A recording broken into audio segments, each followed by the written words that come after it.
Við erum staddir í Svartfjallalandi með Hjört og Alex. Í gær spiluðu á móti heimamönnum. Strákar, hvernig var leikurinn?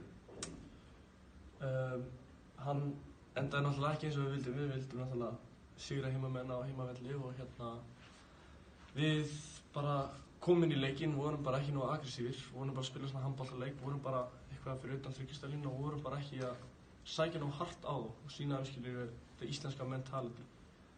Og já, en síðan komum við í seinni hálfleikinn og þá breyttist mikið og við unnum seinni hálfleik en bara það og við náðum að kötta þetta í 5 stig þarna tímabili en það var bara ekki alveg nóg því þeir voru bara hálfu skref undan okkur.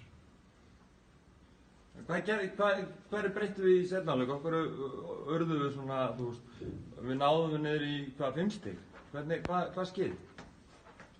Við bara fórum að spila fína vörn, fórum að taka þessi frákast og bara hættum bara þessu bulli sem við vorum bara með í fyrri hálfleik og bara leyfa þeim að gera það sem þeir vildu. Við vorum í seinni hálfleik þá vorum við að láta þá gera það sem við vildum að þeir vildu gera, ekki að þeir stjórna tempóinu og svona. Þess vegna unnum við seinni hálfleik en því miður náðum við ekki að vinna leikinn. En hvað ætlum við að gera í dag? Vinna leikinn. Bara með því að vera aggressífur og spila okkar leik og við ætlum að stjórna tempóinu og bara stjórna leiknum. Ekki pæla í dómurum, við ætlum bara að pæla í því sem við getum gert og þá er ég með 100% trú að við getum vinna leik sem lið. Hver vann gókartið? Hver vann gókartið?